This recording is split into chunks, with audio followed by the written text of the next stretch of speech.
Programa Med Saúde, um oferecimento de Arte Farma, tecnologia em manipulação, MHV Cardio, cuidando bem do seu coração.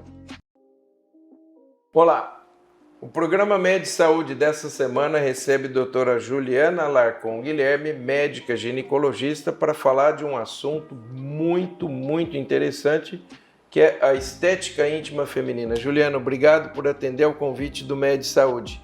Obrigada a você. Vamos começar a conversar e já iniciando o nosso papo com a pergunta: estética íntima é algo necessário ou é uma opção da mulher? Bom, na verdade, a estética íntima, depende da necessidade do paciente, né? A medicina regenerativa, ela começou buscando a melhora da funcionalidade da mulher. Então, a partir daí, a gente viu que havia a possibilidade de se estender para a parte estética também. Então, hoje, a gente vê como uma necessidade e pode ser feito também a parte estética. Tá. E quais são os procedimentos mais procurados nessa área de estética íntima feminina? No consultório hoje, na parte estética, a gente vê muito a parte de clareamento, né? A parte de flacidez, atrofia vaginal, que é uma das maiores queixas que a gente tem, que é a atrofia vaginal, incontinência urinária, que é quando você trata o rejuvenescimento da mulher, o rejuvenescimento dessa mucosa. Então, acho que é uma das áreas que a gente mais tem, mas a gente tem vários tipos de procedimento. Tem fios de PDO, bioestimulador, as cirurgias em si, que são as linfoplastias. Existem também cirurgias mais complexas, como recolocação de clítoris, diminuição de capuz, né? Então tem uma gama de procedimentos grande aí. Os convênios cobrem esses procedimentos? A maioria não cobre, tá? Quando é uma necessidade comprovadamente funcional, a gente consegue fazer eles em local hospitalar. E aí, por exemplo, uma linfoplastia, alguma coisa como incontinência urinária, cistocele, que são as quedas da bexiga, aí a gente consegue fazer em ambiente hospitalar e existe uma forma de reembolso ou algum profissional que faça pelo plano de saúde, mas hoje em dia é mais difícil você ter nessa Grosso área. modo, podemos dizer que não. Não, laser, clareamento, essas coisas é tudo considerado estético. Então, a gente faz em ambiente de consultório e é feito por particular mesmo. E esses procedimentos feitos em ambiente de consultório são feitos com que tipo de anestesia? A maioria é tudo local, né? Tudo hoje local. A gente usa local, Tá. Na verdade, um consultório que a gente está dizendo é uma clínica que obviamente está com estrutura para fazer procedimentos cirúrgicos, ainda que não grandes, mas que tem a segurança para fazer, né? Hoje a nossa clínica ela tem essa liberação para pequenos procedimentos cirúrgicos, que é a categoria 1, né, que a gente chama. Certo. Então você tem que avaliar esse paciente, saber se é uma paciente que não vai ter muito sangramento, não pode ser pacientes com comorbidades para fazer esse tipo de procedimento em ambiente de clínica, né, ambiente ambulatorial, que a gente fala. Tá.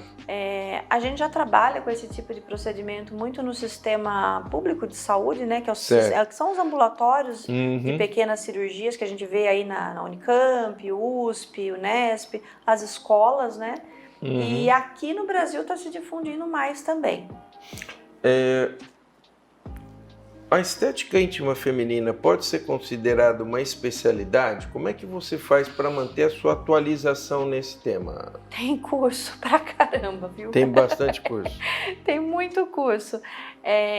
Na verdade, a minha formação começou, eu sou ginecologista e obstetra com título de especialista, fiz residência médica, tudo certinho.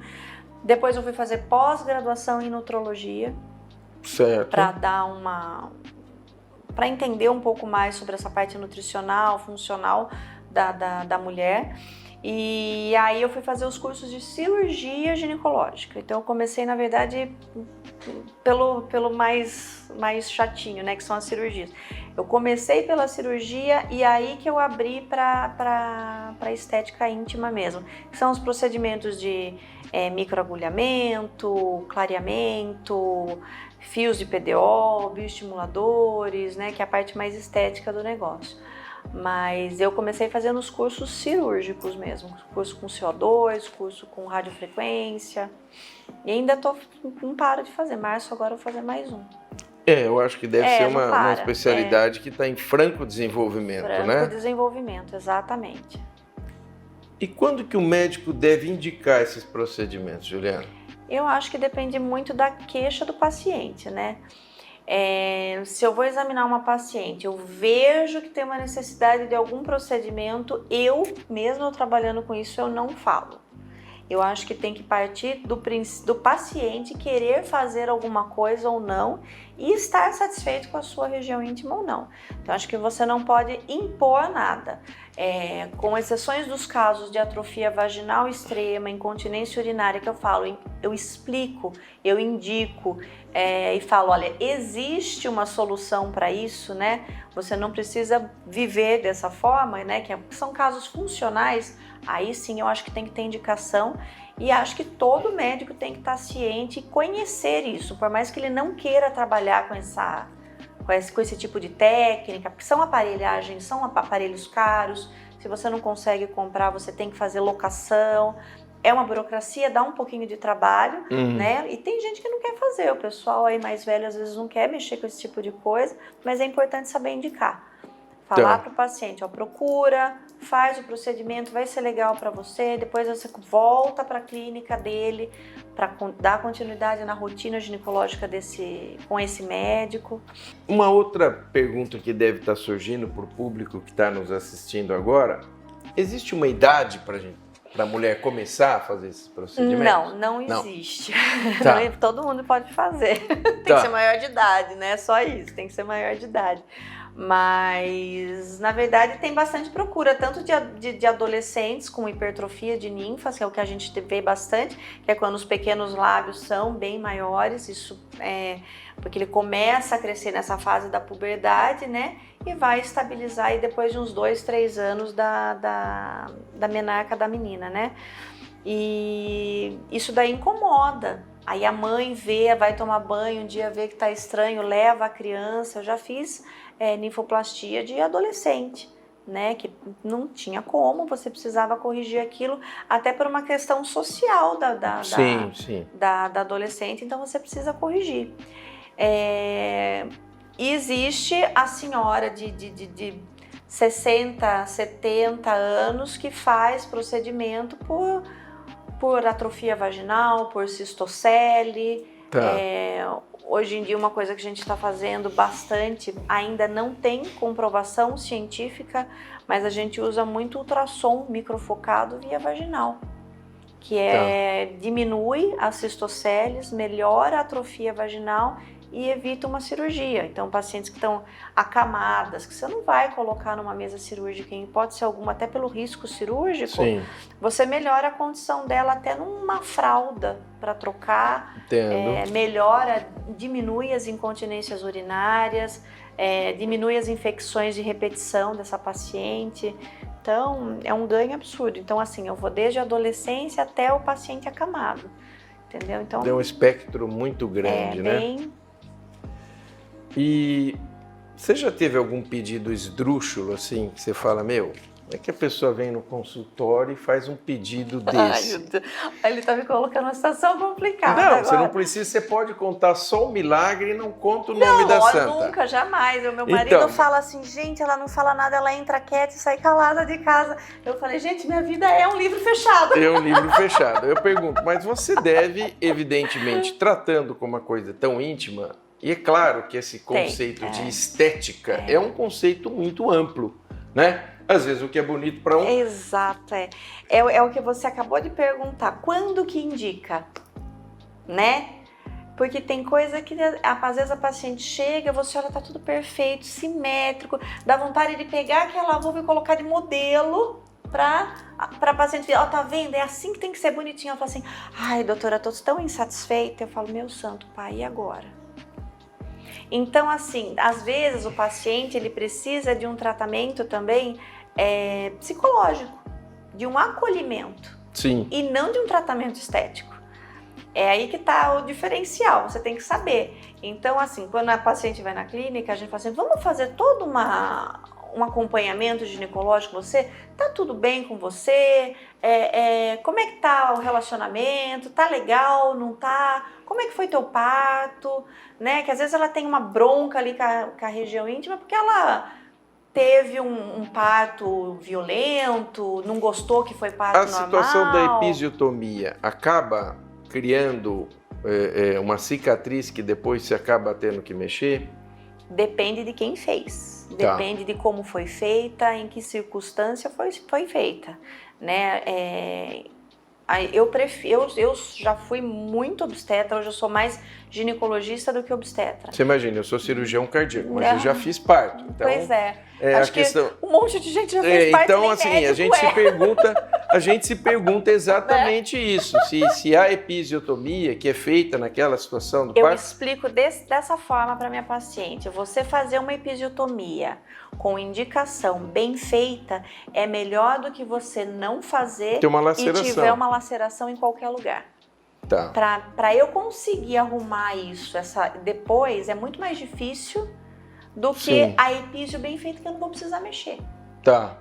Entendo. Agora, é lógico, você fez uma episio, você tem que saber fechar esses planos. Claro. Você tem que saber fechar a musculatura corretamente, aproximar esse tecido corretamente.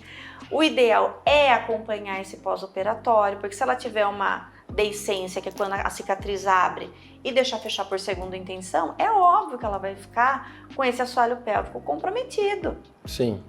Né? Então, assim, existe episiotomia muito bem feita? Existe. E existe os partos que nascem, às vezes, no carro de bombeiro, que não dá tempo, né? Não tem jeito, gente, acontece. Sim. Daí a gente vai lá com laser e acompanha. E dá uma mão. Quer dizer, o laser acaba sendo o seu grande parceiro nessas situações. Também, o laser tanto o laser quanto a radiofrequência microabativa. Eu uso os dois para cirurgia. Tá. Né? Eu gosto, que o laser, a turma só imagina o laser como aquela ponteira que faz o rosto, e o laser vaginal, que é uma ponteira também em que introduz via vaginal. Mas os aparelhos, eles têm ponteiras de cirurgia, que são as mesmas ponteiras que o oftalmo usa. Hoje em dia o pessoal abre pele com laser porque sangra menos e tudo mais. Então é uma tendência. Assim a gente faz também na região íntima. Bom, mas a doutora Juliana não respondeu a minha pergunta ainda, e no segundo bloco, não saia daí, é um minutinho, a gente já volta. Ela vai contar o caso mais esdrúxulo que ela já teve de pedido para estética íntima. É um minuto, não saia daí.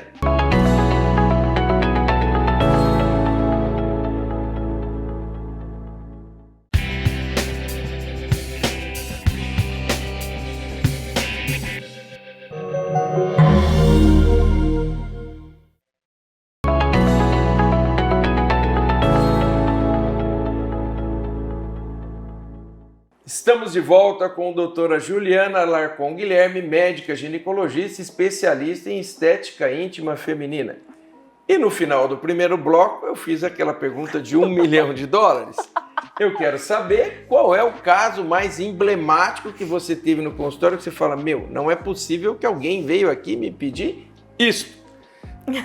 Vamos lá, Juliana, abra o seu coração. Eu sou cirurgião cardíaco justamente para isso. Abra o seu coração. Eu já tive esses dois casos, que são dois extremos, na verdade, né? Tá. Essa paciente que eu falei que ela não tinha absolutamente nada e que estava tudo perfeito, que para mim era um molde para deixar ali bonitinho para mostrar. E eu tive uma senhora, uma belezinha, por sinal, que ela foi lá a pedido, acredito eu que do marido, que ela se queixava muito de dor. E realmente ela tinha atrofia vaginal, tinha um pouco de cistocélia, ela tinha indicação de seguir um protocolo e fazer alguns procedimentos. E ela, durante a consulta, depois que ela foi se trocar, ela virou para mim e falou assim, fala para ele que você vai fechar tudo. tudo. E aí nunca mais vai ter condições de ter relação. E ela falou assim, se possível, feche. Eu falei, ai meu Deus. Que situação, né? O marido de um lado e eu no consultório do outro. Eu falei assim, meu Deus do céu, olha que sinuca que a senhora me meteu. Eu não posso falar isso, não tenho como, se né? você não tivesse trazido ele, tudo bem. Mas eu não sei mentir assim na cara dura. Ela falou, eu te entendo, é duro mentir pra eles, né, doutor? E pronto, agora eu vou arranjar pro meu marido em casa. Ele vai falar assim, o que você tá me mentindo que eu não sei? Olha só. E eu te pergunto, no final do primeiro bloco, a gente precisa fazer um esclarecimento, porque nós estamos falando para o público não médico. Então, só para a gente esclarecer o que é uma episiotomia. Vamos só para o público de casa entender, porque estamos falando aqui entre médicos, o que é uma episiotomia. A episiotomia é um corte. Imagina aqui que a gente está com a vagina, né? O bebê está passando por esse canal e aí o médico ele observou que não tem condições de o bebê passar por esse canal sem que haja um corte ou sem que lacere essa região, né? Sem que rasgue essa região. Então a episiotomia ela é feita nesse sentido, que é médio-lateral direita, cortando mucosa e musculatura, então você corta esse plano para abrir mais o canal da passagem da cabeça da criança. Para ter essa abertura e ter a passagem do bebê sem danos em outros lugares para a mulher. E aí depois do nascimento, saída da placenta, né, da dictação que a gente chama, a gente vem fechando essa epísio por planos, tudo direitinho. Diferente de um parto, por exemplo, que você não vai fazer isso e a paciente não tem essa passagem e acaba tendo às vezes ruptura, rasgando, né? Até de planos internos, né? A gente pode ter ruptura, eu peguei um caso assim, que foi uma paciente que teve uma ruptura de musculatura interna e ela fez um hematoma, acho que depois de umas 2, 3 semanas ela fez um hematoma extenso que teve que abrir, drenar esse hematoma. Olha e o tamanho aí dessa ruptura. Fechar tudo pelo fato de que ela colocou lá no plano de parto dela que ela não queria ter a epísio em hipótese alguma e acho que por uma falta até de conversar com o médico explicar, esclarecer, qual né, é os benefícios. Beleza, a gente não vai tentar não fazer, mas se houver uma necessidade, eu posso fazer, porque pode ser que tenha essa necessidade, né? E talvez por não haver essa troca no momento, ela acabou sofrendo até mais do que se tivesse feito uma episiotomia. Entendeu? Então, assim, a episiotomia é um ato médico, cirúrgico, descrito em livro, que tem as suas indicações. Eu acho que ela não pode ser feita indiscriminadamente. Você não vai cortar uma perna só para fechar depois, vai. Assim como você não vai cortar uma vagina para fechar depois. Só por um privilégio médico, né? Na verdade, dá até mais trabalho pra gente, né? Eu acho que a gente... é muito mais fácil quando nasce sem nada, é bem melhor. E acho também que como é um ato médico, não dá para prometer que não vai fazer. Exato. Entende? Porque pode ser necessário e nessa situação, você está dando um exemplo claro em que não fazer criou uma situação muito pior, de maior risco, de contaminação, né? De ter uma infecção e tudo mais. E assim, sorte que ela percebeu, porque esse hematoma poderia ter dissecado. Claro. Você é cirurgião, você conhece a anatomia, você imagina. Se disseca uma pelve. Nossa, o risco aí é muito grande, né? Bem, uma curiosidade. Todo cirurgião plástico fotografa antes e depois. Você também? Então, eu tenho as minhas... Por isso que meu livro, meu celular é um livro fechado. Não, se roubarem seu celular, vai dar BO. Não, porque eu mando para um conversa de WhatsApp e apago, aí fica num... Entendo. Entendeu? Mas eu tenho que ter. Tem que ter, né? Porque mas é tudo que trabalha com... Mas eu não poder fazer antes e depois, você concorda comigo? Que ninguém não pode divulgar meu trabalho. Então, você faz, mas guarda pra você, né? Então, você viu que mulher discreta não dá pra usar como propaganda, né? Não, nem como prova. Nem como prova, né? Olha a situação que fica. E eu pergunto, o que é o Frax e o laser nessa situação? Em que situação, o que é o Frax e o que ele pode oferecer de benefícios para o paciente que vai à procura de um procedimento para estética íntima? Então, em dezembro de 2022, foi publicado o primeiro estudo duplo cego, randomizado, que são os parâmetros que a gente usa para ter uma credibilidade médica. Tá. E foi usado Frax, que é uma radiofrequência. O Frax, a diferença é que ele é uma ponteira pequenininha, que você introduz na vagina e vai fazendo os pontinhos, né? Você emite uma energia, essa energia ela se dissipa e fazendo com que haja um estímulo da mucosa vaginal inteira, aumentando vascularização, elastina, colágeno e tudo mais. Então melhora a estratificação dessa mucosa e tudo mais. O laser ele funciona da mesma forma. A diferença é que o Frax você tem um parâmetro e no laser você consegue trabalhar com vários parâmetros, inclusive o parâmetro cirúrgico, né? Que daí já são as ponteiras próprias, né?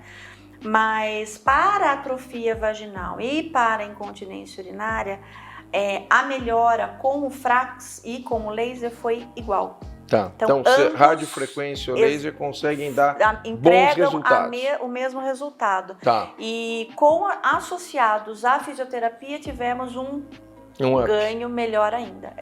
Então, assim, pelo que mostrou o estudo, 60% das pacientes que fizeram as 3 sessões tiveram melhora da atrofia e 60% cura das incontinências leves e, se não me falha a memória, posso estar errada, mas acho que é 42% até das moderadas. Olha, interessante. E aí, já que estamos discutindo isso, para quem que estão indicados quais procedimentos? Ou seja, assim, vamos dar um panorama geral da estética íntima feminina para quem está nos assistindo, para quem se indica o quê?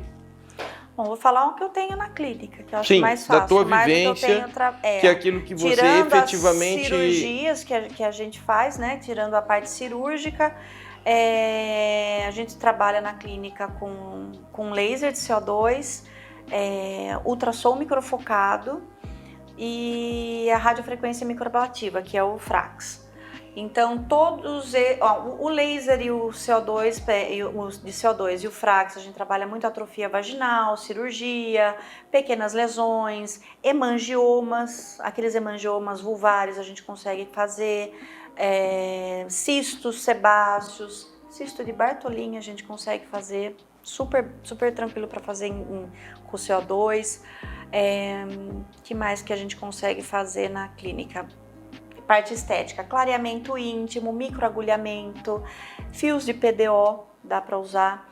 Agora tem uma técnica ainda off-label, mas para incontinência urinária, colocação de fio de PDO, com uma durabilidade até que bem legal.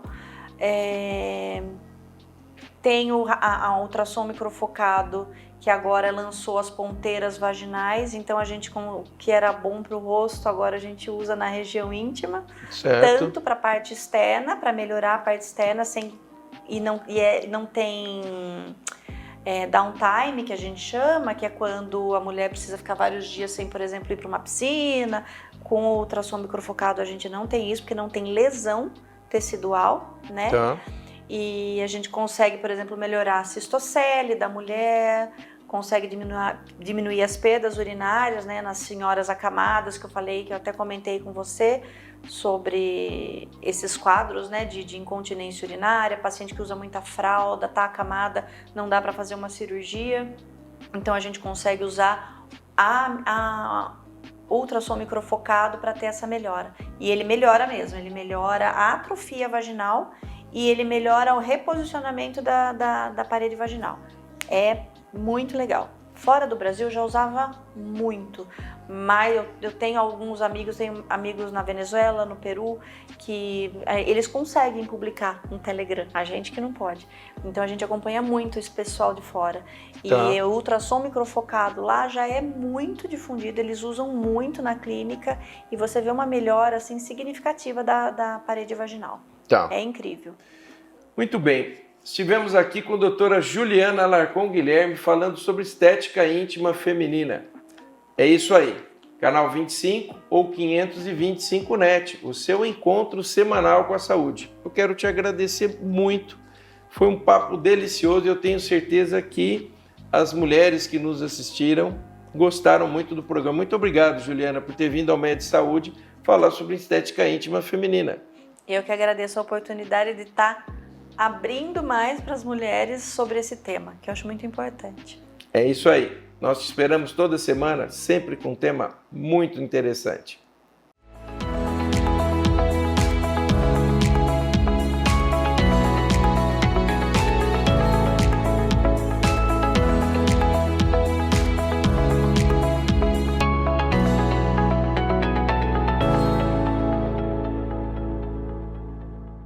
Programa Med Saúde, um oferecimento de Arte Farma, tecnologia em manipulação, MHV Cardio, cuidando bem do seu coração.